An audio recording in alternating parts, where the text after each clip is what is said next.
Welcome back, guys. Today I want to do the 2024 NFL Honors predictions.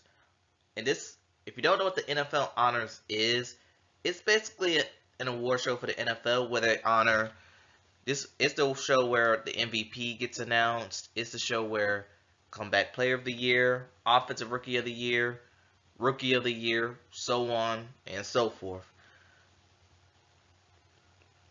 It is set to take place on Thursday, the Thursday before the Super Bowl. I don't have the specific date. I believe it's the 7th or 8th of February. And I don't know who's hosting it. Don't know, don't care.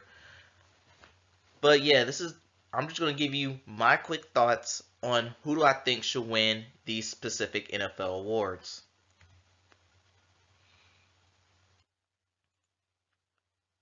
And we're going to start off with Offensive Rookie of the Year. And this year, the NFL had nominees. I don't know if I agree with it or disagree with it, but okay, whatever. And the candidates for Offensive Rookie of the Year include Jahmyr Gibbs and Sam Laporta, both for the Detroit Lions, respectively. Puka Nacua from the Los Angeles Rams. Bijan Robinson from Atlanta Falcons. And C.J. Stroud of the Houston Texans.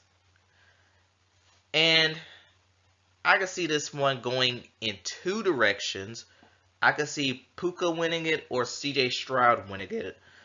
But because C.J. Stroud was able to lead his team to an unlikely postseason berth, an unlikely AFC South division win, and he was able to win a playoff game in his rookie year, I think without a doubt this should be C.J. Stroud's award to win. But I am also going to shout out Puka Nacua again because he did have a record-breaking wide receiver season for a rookie, and he was a 5th round pick. Next we have is Defensive Rookie of the Year, and the candidates include Will Anderson from the Houston Texans, Jalen Carter from the Philadelphia Eagles, Joey Porter Jr. for the Pittsburgh Steelers, Kobe Turner for the Los Angeles Rams, and Devon Witherspoon for the Seattle Seahawks. And for most part of the season, I've been saying Jalen Carter was going to win it, but then all of a sudden, I have a shift in change. I don't know where it came from, but I'm also gonna stay with the Houston Texans with this one, and I'm gonna go with Will Anderson to win this, the 3rd overall pick of the 2023 NFL Draft. Felt like he had a good season. I think he led all rookies in pressures. Whether he got to the quarterback or not, that's still good. And let's just say Houston is going to have themselves a talented duo years to come. Then we have the NFL Rookie of the Year, and they're basically the same nominees as Offensive Rookie of the Year, adding Devon Achane. And I'm sticking with the same pick for this year with C.J. Stroud. Now this category is voted on by the fans. It's called the Pepsi Rookie of the Year. I think you still could vote online for this particular award. So I think the fans are going to gravitate towards C.J. Stroud on this category. Next we have is FedEx Air Player of the Year. This is another fan voted category. And the candidates for that will include Dak Prescott, Brock Purdy, and Tua Tagovailoa. And given the fact that Tua led the league in passing, and he was able to play in all 17 games this year, I guess he wins. But I'm not going to be surprised if the Cowboy fans flood and vote for Dak Prescott. Okay, what about FedEx Ground Player of the Year? Candidates include Christian McCaffrey, Raheem Mostert, and Kyren Williams. And for this one, yeah, I think this what we can all agree that Christian McCaffrey is going to win this one. Even without the fan voting, I think it's still McCaffrey's award to lose. Now we have Offensive Player of the Year. And the candidates of those include Tyreek Hill for the Miami Dolphins, Lamar Jackson for the Baltimore Ravens, CeeDee Lamb and Dak Prescott, both for the Dallas Cowboys, Christian McCaffrey for the San Francisco 49ers. And I was going to pick Lamar Jackson, but I think things might change in this one. I'm also going to go with Christian McCaffrey as well, because in every game except for 2 or 3, he scored he scored a touchdown in all but 3 games this year. 2 or 3, I think 2 or 3. I lost count. But anyway, I am going to take Christian McCaffrey to win Offensive Player of the Year.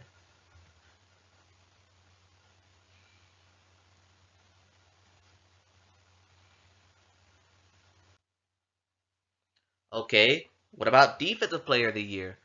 Candidates for that include Deron Bland for the Dallas Cowboys, Max Crosby for the Las Vegas Raiders, Myles Garrett for the Cleveland Browns, Micah Parsons, also for the Dallas Cowboys, and TJ Watt for the Pittsburgh Steelers. It's funny that the Dallas Cowboys both have 2 Offensive Player and Defensive Player of the Year candidates, and they could not win a single playoff game. I wonder what the real problem is. But outside of that, who do I think is going to win this one? Throughout the season, I've been on Myles Garrett heavy for this, but as the season went on, I started to have a change of thought for Defensive Player of the Year, and I'm gonna roll with T.J. Watt because once again, somehow, some way, he keeps leading the NFL in sacks. In the one year, said 3 in the last 4 years, he won the sack title because he is impossible to game plan. It's like every week TJ Watt is kicking his leg out, flexing himself, and every week he's just making plays. But when he's on the field, he's a game wrecker. When he's not on the field, Pittsburgh could be possibly one of the worst teams in the league when TJ Watt's not playing. Goes to show you how much impact this guy has on his respective team. So I am going to roll with TJ Watt to win, but I do think the voting will be closer than you think. Okay, NFL Comeback Player of the Year.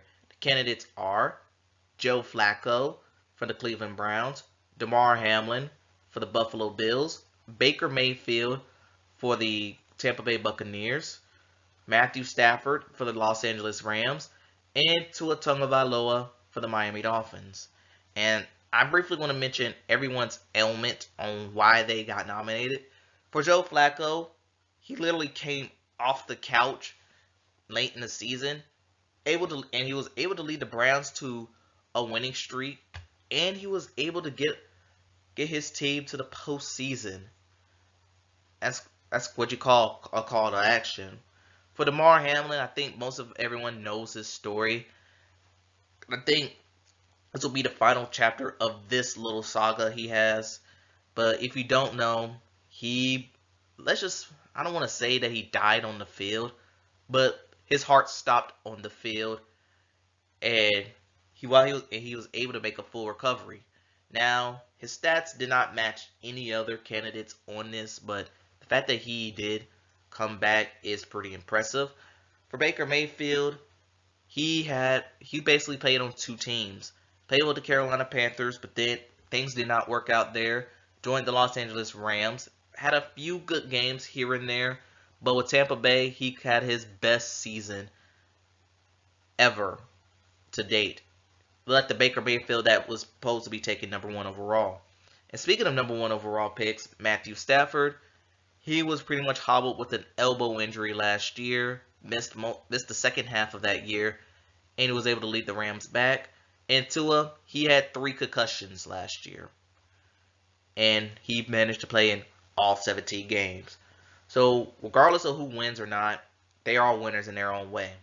But because this is the NFL, and the NFL loves feel-good stories, it's lately becoming a full-length script, I am going to pick Damar Hamlin to win.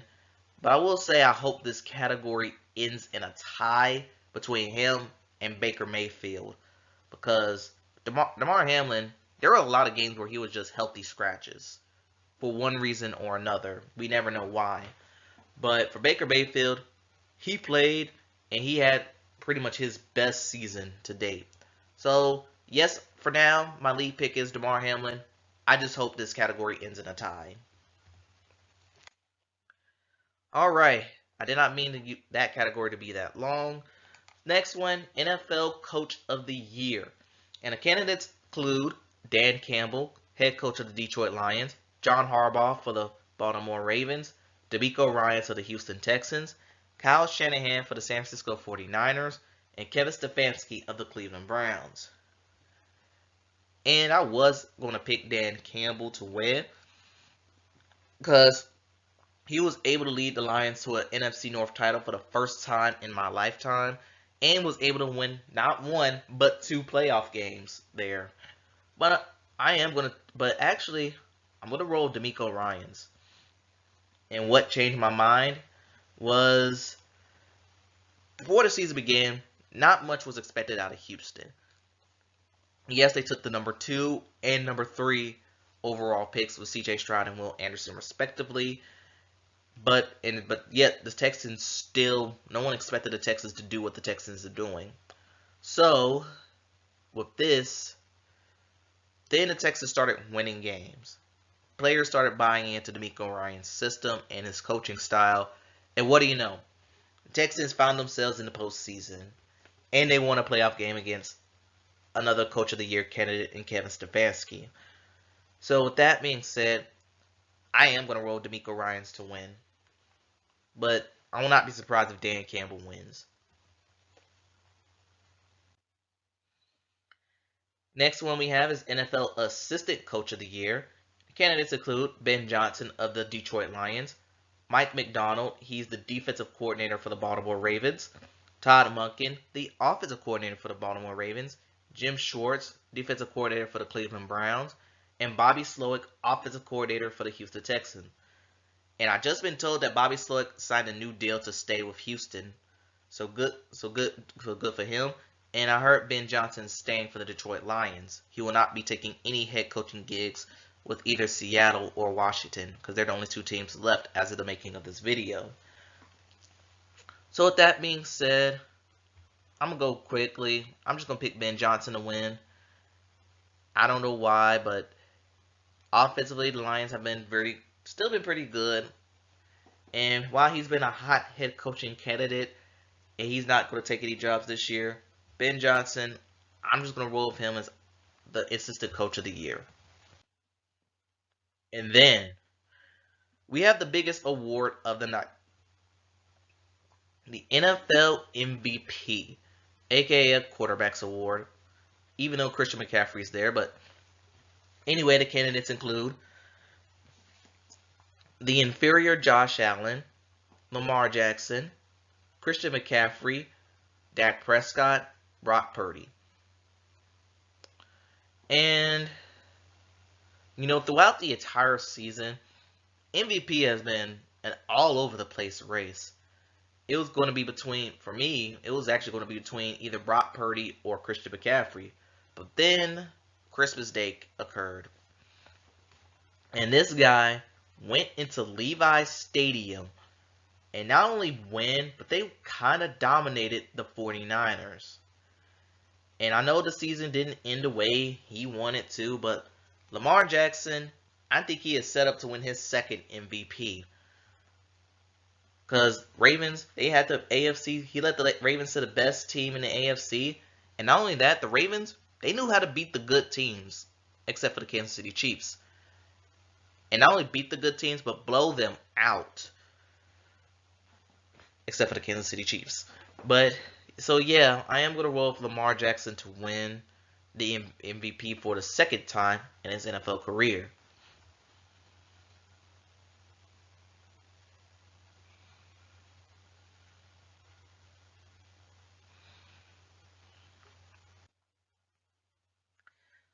Right about now, I want to now talk about the NFL Hall of Fame class of 2024.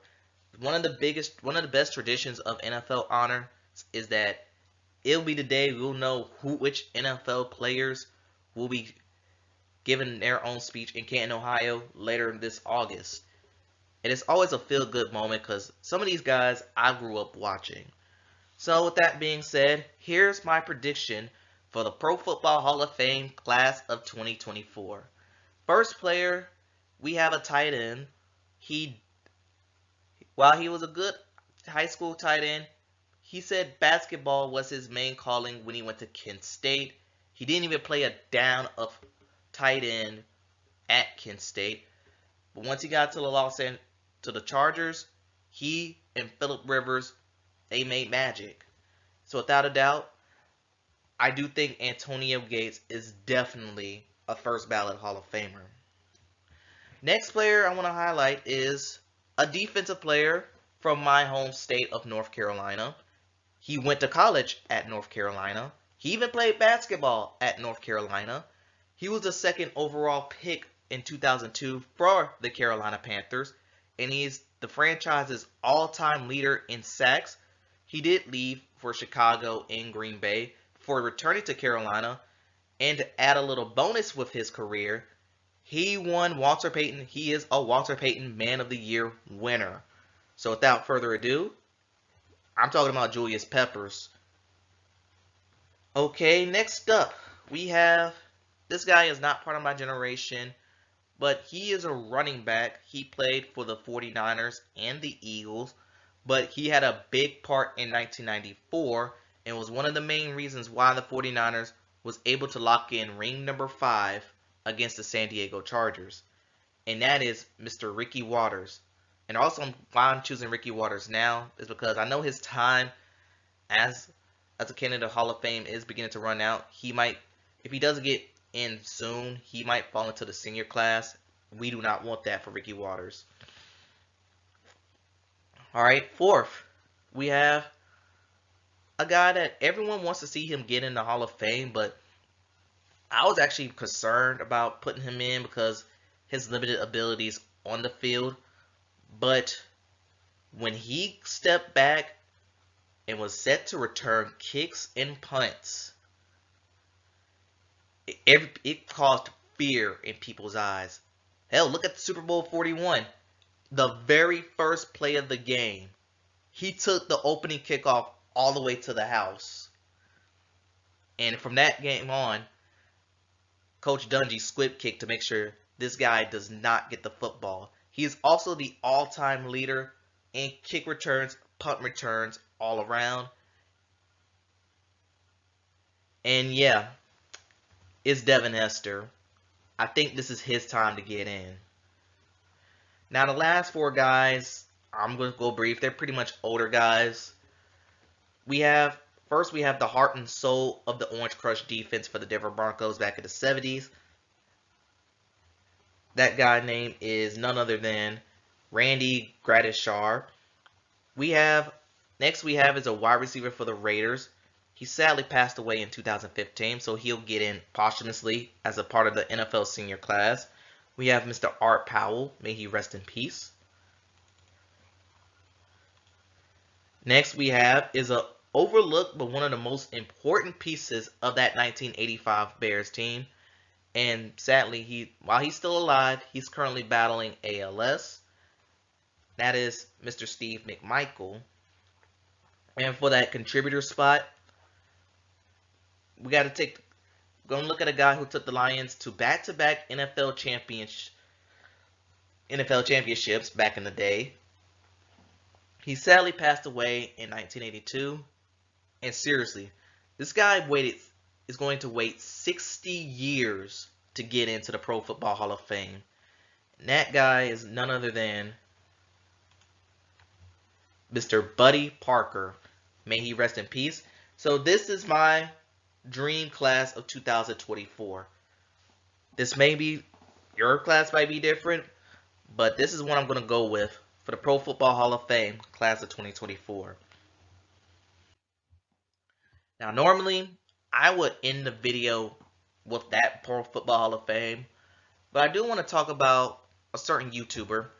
He is running for NFL Fan of the Year, and the stuff that this guy has done this year was pretty much unbelievable. I remember watching his Super Bowl live stream. He said he had an idea that might change the game for the NFL creators. And what he said he was going to do, he was going to visit all 30 states for 30 days in the month of June He was going to visit all 30 NFL stadiums, starting off with Lambeau Field, ending with SoFi Stadium. And throughout the runs, some of the big names in the NFL, they took notice. Some of those big names included Pat McAfee, Rich Eisen, and he even landed a spot on NFL Total Access discussing the reason why he was doing this. And the reason, his main reason why he did what he did was all for charity.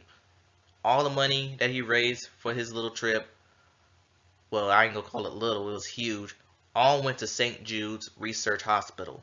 He also, now if you also don't know, he also been doing he has a lot of charity streams, and he and his devoted fan base have been doing a great job. He's a YouTuber I really expect, and I'm not gonna stop the suspense any further.